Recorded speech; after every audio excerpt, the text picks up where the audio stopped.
આજે આપણે ધોરણ 8 ગણિત એકમ 10 માં છું। ધોરણ 7 માં તમે સમતલ આકારો અને ઘન આકારો વિશે શીખી ગયા છો। તેમ છતાં આપણે તેના વિશે થોડુંક યાદ કરીએ। સમતલ આકારો એટલે કે દ્વિપરિમાણીય આકારો। એક જ સમતલમાં દોરી શકાય તેવા આકારોને દ્વિપરિમાણીય એટલે કે 2D આકારો કહે છે, જેને ફક્ત લંબાઈ અને પહોળાઈ એમ બે જ માપ હોય છે। દાખલા તરીકે ટેબલ પર મૂકેલો કાગળ કે જે ફક્ત લંબાઈ અને પહોળાઈ ધરાવે છે, પરંતુ તેને ઊંચાઈ હોતી નથી। આવા આકારોને દ્વિપરિમાણીય એટલે કે 2D આકારો કહે છે। આ ઉપરાંત આપણે જોઈએ કે બોર્ડ ઉપર દોરી શકાય તેવા અને તમારી નોટબુકની અંદર દોરી શકાય તેવા તમામ આકારો કે જે ફક્ત લંબાઈ અને પહોળાઈ એમ બે જ માપ ધરાવતા હોય તેવા આકારોને દ્વિપરિમાણીય આકારો કહે છે। દ્વિપરિમાણીય આકારોમાં ચોરસ અને લંબચોરસ જે આપણને અહીં દર્શાવેલા છે। દ્વિપરિમાણીય આકારોના કેટલાક ઉદાહરણ જોઈએ તો ચોરસ, લંબચોરસ, ત્રિકોણ, વર્તુળ, પંચકોણ જેવા આકારો કે જેમને આપણે બોર્ડ પર કે નોટબુકમાં દોરી શકીએ છીએ કે જેમને ફક્ત લંબાઈ અને પહોળાઈ એમ બે જ માપ હોય છે તેવા આકારોને દ્વિપરિમાણીય એટલે કે 2D આકારો કહે છે। હવે આપણે ત્રિપરિમાણીય આકારોની સમજ મેળવીએ। જે આકારો લંબાઈ, પહોળાઈ તથા ઊંચાઈ ધરાવે છે તેવા આકારોને ત્રિપરિમાણીય એટલે કે 3D આકારો કહે છે। દાખલા તરીકે કંપાસ બોક્સ કે રમવાનો પાસો આવા આકારો લંબાઈ, પહોળાઈ અને ઊંચાઈ ધરાવે છે, જેને ટેબલ પર મૂકતા તે ટેબલ પર અમુક જગ્યા તો રોકે જ છે, સાથે સાથે હવામાં પણ જગ્યા રોકે છે। આવા આકારોને ત્રિપરિમાણીય એટલે કે 3D આકારો કહે છે। અહીં કેટલાક ત્રિપરિમાણીય આકારો દર્શાવવામાં આવ્યા છે, જેમાં ઘન, નળાકાર, ગોળો અને શંકુ જેવા આકારો ત્રિપરિમાણીય આકારો છે। અહીં આપણે દ્વિપરિમાણીય અને ત્રિપરિમાણીય આકારો વચ્ચે ભેદ સ્પષ્ટ કરીએ તો દ્વિપરિમાણીય આકારો એ એક જ સમતલમાં આવેલા હોય છે, એટલે કે તે સમતલીય આકૃતિઓ છે, જ્યારે ત્રિપરિમાણીય આકારો એક જ સમતલમાં દર્શાવી શકાતા નથી। તેઓ એક કરતાં વધુ સમતલમાં આવેલા હોય છે, જેથી તેને ત્રિપરિમાણીય આકારો કહે છે। હવે આપણે ત્રિપરિમાણીય આકારોના કેટલાક વ્યવહારિક ઉદાહરણ જોઈએ। વ્યવહારમાં વપરાતી મોટાભાગની વસ્તુઓ એ ત્રિપરિમાણીય આકારોમાંથી જ બનાવવામાં આવે છે, જેમાંના કેટલાક ઉદાહરણો અહીં આપવામાં આવ્યા છે જે ત્રિપરિમાણીય આકાર જ ધરાવે છે। બોક્સ એ લંબાઈ, પહોળાઈ તથા ઊંચાઈ ધરાવે છે, જેથી તે ત્રિપરિમાણીય આકાર છે। અહીં આપવામાં આવેલું બોક્સ એ સમઘન આકારનો ત્રિપરિમાણીય આકાર ધરાવે છે। ત્યારબાદ બીજું ઉદાહરણ તંબુનું આપવામાં આવ્યું છે। અહીં આપેલો તંબુ એ નળાકાર અને શંકુ આકાર દ્વારા બનાવવામાં આવ્યો છે। ત્યાર પછીનું ઉદાહરણ જોઈએ તો તે આઈસ્ક્રીમનું આપવામાં આવ્યું છે। આઈસ્ક્રીમ એ શંકુ ઉપર ગોળો એમ બે પ્રકારના ત્રિપરિમાણીય આકારો દ્વારા બને છે। ત્યાર પછીનું ઉદાહરણ જોઈએ તો મિનારો એ નળાકાર ઉપર અર્ધગોળો એમ બે ત્રિપરિમાણીય આકારો દ્વારા બને છે। આ જ રીતે વ્યવહારમાં મોટા ભાગના આકારો કાં તો એક જ ત્રિપરિમાણીય આકારો દ્વારા બનાવવામાં આવે છે અથવા એક કરતાં વધુ ત્રિપરિમાણીય આકારો દ્વારા તે બનાવવામાં આવતા હોય છે। આ જ પ્રકારના તમારી આસપાસ જોવા મળતા બીજા કેટલાક ઉદાહરણો તમારી નોટબુકમાં નોંધો અને તે આકારો કયા કયા પ્રકારના ત્રિપરિમાણીય આકારો દ્વારા બનાવવામાં આવ્યા છે તે પણ। આ પ્રકરણમાં ત્રિપરિમાણીય આકારોનું પ્રત્યક્ષીકરણ શીખીશું।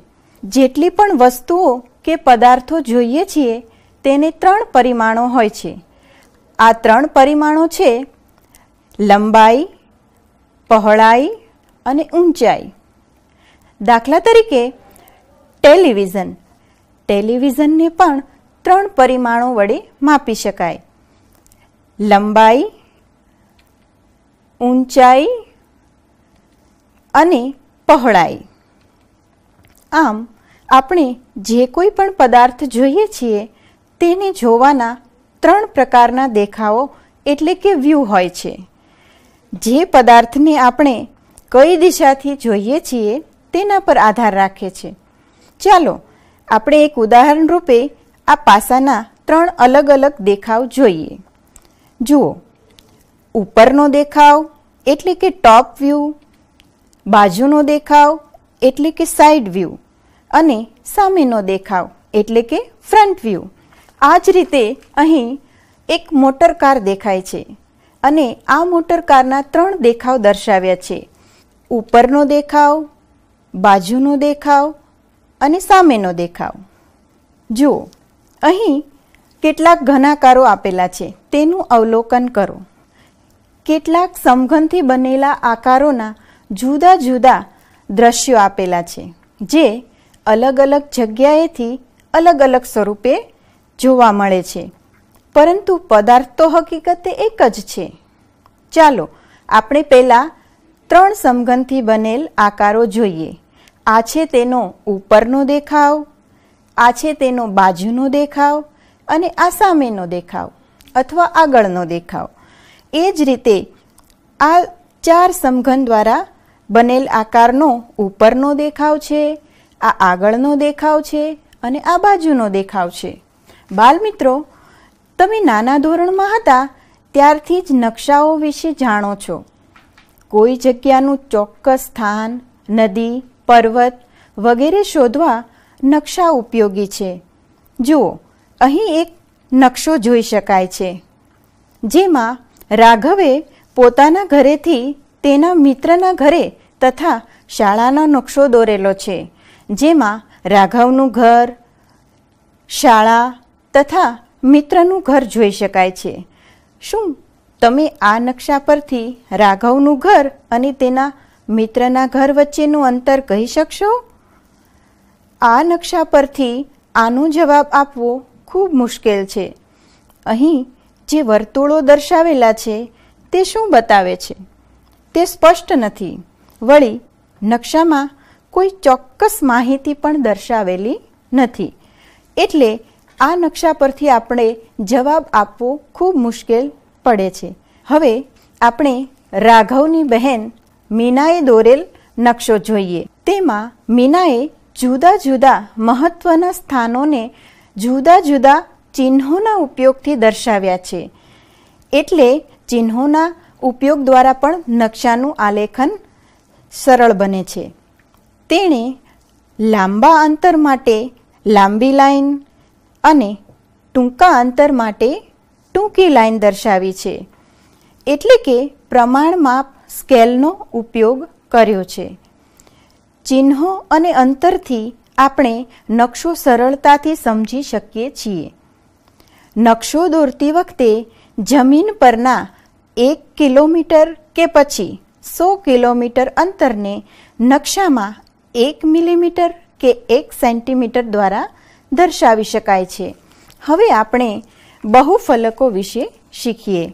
આ ઘન બહુકોણના જોડાણથી બનેલ છે. બહુકોણથી ઘેરાતા સમતલીય ભાગને ફલક એટલે કે ફેસ કહે છે. આ ફલક જ્યાં મળે છે તેને ધાર એટલે કે એજ કહે છે. આ ધાર રેખાખંડ સ્વરૂપે હોય છે. આ ધાર જ્યાં મળે છે તેને શિરોબિંદુ એટલે કે વર્ટાઇસ કહે છે. આ શિરોબિંદુ બિંદુ સ્વરૂપે હોય છે. આમ આ ઘનને બહુફલક કહેવામાં આવે છે. હવે સમઘન, લંબઘન અને પ્રિઝમ એ બહુફલકના ઉદાહરણ તરીકે દર્શાવી શકાય. જ્યારે નળાકાર, શંકુ અને ગોલક એ બહુફલક નથી. સમઘનનું ફલક ચોરસ હોય છે, જ્યારે લંબચોરસ પ્રિઝમ એટલે કે લંબઘનનું ફલક લંબચોરસ આકાર ધરાવે છે. જ્યારે ગોલક, શંકુ અને નળાકાર વક્ર સપાટી ધરાવે છે. તેની સપાટી વક્રીય હોવાથી તે બહુફલક નથી, એટલે કે નોન પોલીહેડ્રોન છે. અહીં તેનો પાયો દર્શાવ્યો છે. બહુફલકોને 2 પ્રકારમાં વર્ગીકૃત કરી શકાય. આ 2 પ્રકારો છે બહિર્વૃત્ત બહુફલક અને બહિર્વૃત્ત બહુફલક ન હોય તેવા. પહેલા આપણે બહિર્વૃત્ત બહુફલક જોઈએ. જે બહુફલકમાં બિંદુઓને જોડતા રેખાખંડો સમતલીય સપાટી પર હોય અને એકબીજાને છેદતા ન હોય તેવા બહુફલકને બહિર્વૃત્ત બહુફલક કહે છે. જે બહુફલકમાં બિંદુઓની જોડતા રેખાખંડો જો સમતલીય સપાટી પર ન આવેલા હોય અથવા એકબીજાને છેદતા કે મળતા ન હોય તેવા બહુફલક બહિર્વૃત્ત નથી. બહુફલકના અન્ય પ્રકાર સામાન્ય બહુફલક અને સામાન્ય ન હોય તેવા બહુફલક વિશે જોઈએ. જે બહુફલકના દરેક ફલક એકરૂપ સામાન્ય ફલક હોય અને તેના શિરોબિંદુ પર સરખી સંખ્યામાં ફલક મળે છે તેને સામાન્ય બહુફલક કહે છે. જ્યારે બહુફલકની બધી જ બાજુઓ એકરૂપ હોય પરંતુ દરેક શિરોબિંદુ પાસે સરખી સંખ્યામાં ફલક ભેગા થતા નથી તે સામાન્ય બહુફલક નથી. જેમ કે આ સમઘન આ સામાન્ય બહુફલક છે. તેના ફલક એકરૂપ છે અને શિરોબિંદુ પર સરખી સંખ્યામાં ફલક મળે છે. આ ચોરસ પિરામિડ ધ્યાનથી જુઓ. તેની બધી બાજુઓ એકરૂપ છે પરંતુ દરેક શિરોબિંદુ પાસે સરખી સંખ્યામાં ફલક ભેગા થતા નથી. અહીં એક શિરોબિંદુ આગળ 4 ધાર મળે છે જ્યારે બીજા શિરોબિંદુ પાસે 3 ધાર મળે છે. હવે પ્રિઝમ વિશે જાણીએ. જે બહુફલકનો પાયો અને મથાળું એકરૂપ બહુકોણ હોય અને બાકીના ફલક સમાંતર બાજુ ચતુષ્કોણ હોય તેને પ્રિઝમ કહે છે. પ્રિઝમના પ્રકાર તેના પાયાના આકાર પરથી નક્કી થાય છે. દાખલા તરીકે આ ત્રિકોણાકાર પ્રિઝમ છે તો ત્રિકોણીય પ્રિઝમને ત્રિકોણાકાર પાયો હોય છે, જ્યારે લંબચોરસ પ્રિઝમને લંબચોરસ પાયો હોય છે. હવે પિરામિડ વિશે જાણીએ. પિરામિડમાં પાયો બહુકોણ હોય છે. આ પાયાની દરેક બાજુથી શરૂ થતા ફલકો ત્રિકોણ આકારના હોય છે. આ ત્રિકોણાકાર ફલકો એક જ શિરોબિંદુમાં મળે છે. તો ત્રિકોણીય પિરામિડનો પાયો ત્રિકોણાકાર હોય છે, ચોરસ પિરામિડનો પાયો ચોરસ હોય છે અને પંચકોણીય પિરામિડનો પાયો પંચકોણીય હોય છે. એ જ રીતે ષટકોણીય પિરામિડનો પાયો ષટકોણીય આકારમાં હોય છે.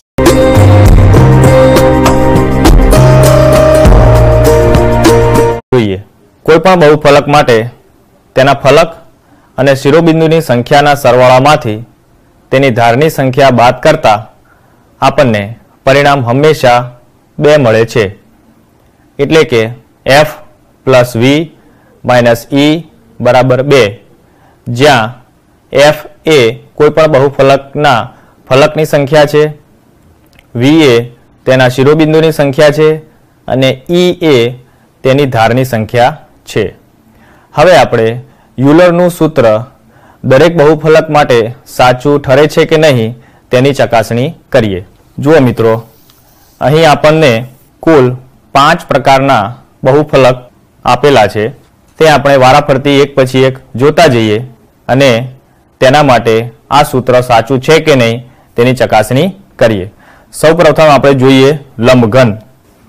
જુઓ મિત્રો, આપણે લંબઘન જોઈ શકીએ છીએ. તેમાં f એટલે કે કુલ કેટલા ફલક છે આપણે ગણી લઈએ. 1 એની બરોબર પાછળનું, 2 જમણી બાજુએ, 3 ડાબી બાજુ, 4 ઉપરનું ફલક, 5 અને નીચેનું ફલક 6. એટલે કે લંબઘનમાં ફલકની સંખ્યા કેટલી છે? 6. આપણે સાથે સાથે કોષ્ટક પણ ભરતા જઈએ.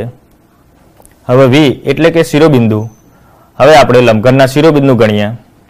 1 2 3 4 એ આપણને આગળના ફલક પર દેખાય છે. તે જ રીતે પાછળના ફલકના 5 6 7 અને 8 એમ લંબઘનના કુલ 8 શિરોબિંદુ છે. હવે ઈ એટલે ધાર, લંબઘનની ધાર આપણે ગણીએ 1 2 3 4 5 6 7 8 9 10 11 અને 12, આમ કુલ 12 ધાર થાય છે। હવે જુઓ મિત્રો, અહીંયા f પ્લસ v આપેલ છે, તેનો આપણે સરવાળો કરીએ 6 વત્તા 8 બરાબર કેટલા થશે 14, e વત્તા 2 એટલે e ની સંખ્યા અહીંયા આપેલી છે 12, 12 વત્તા 2 એટલે એ પણ થશે 14। લંબઘન માટે આ સૂત્ર સાચું પડે છે। હવે આપણે ત્રિકોણીય પિરામિડ જોઈએ।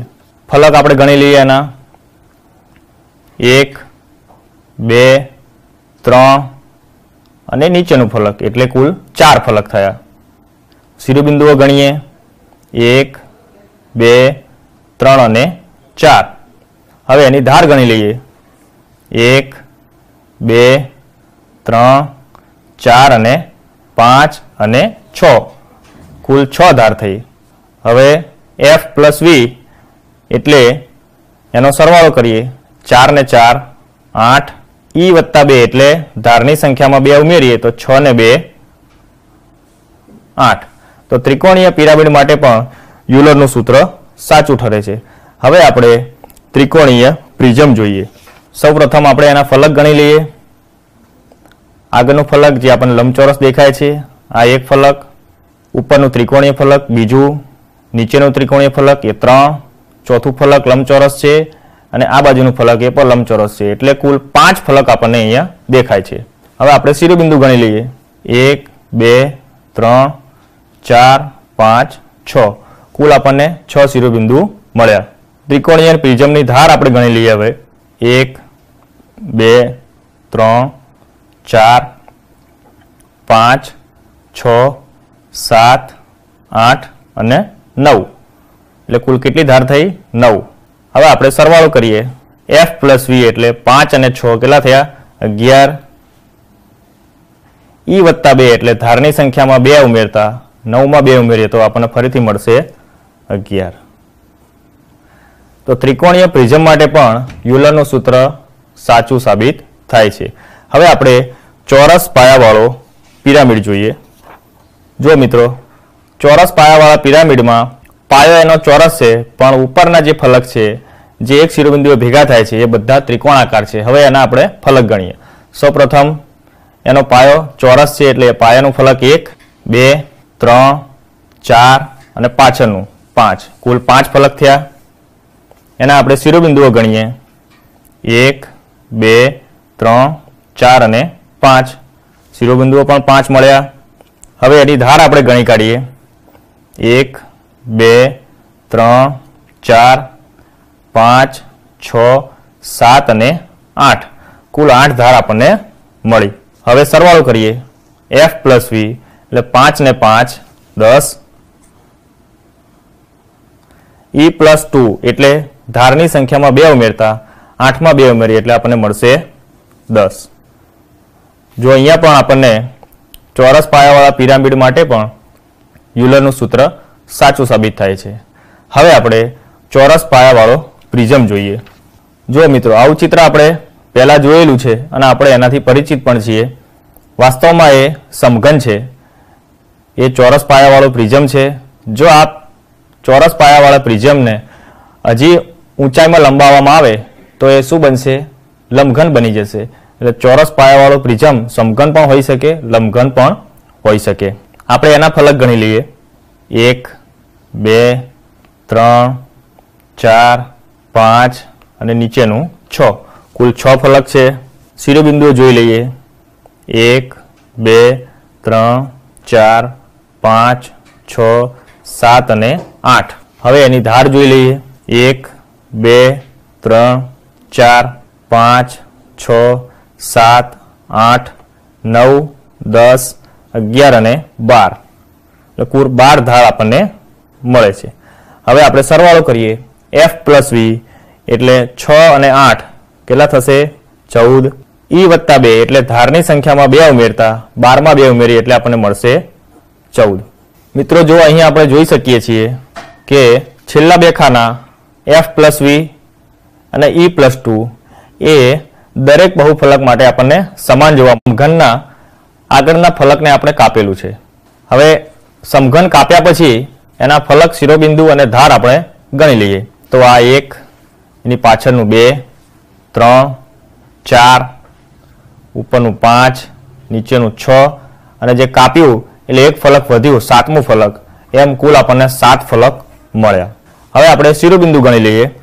1, 2, 3, 4, 5, 6, 7, 8, 9 અને 10. કુલ 10 શિરોબિંદુ આપણને મળ્યા. હવે આપણે એની ધાર ગણી લઈએ. 1, 2, 3, 4, 5, 6, 7, 8, 9, 10, 11, 12, 13, 14 અને 15. કુલ આપણને 15 ધાર અહીંયા મળે છે.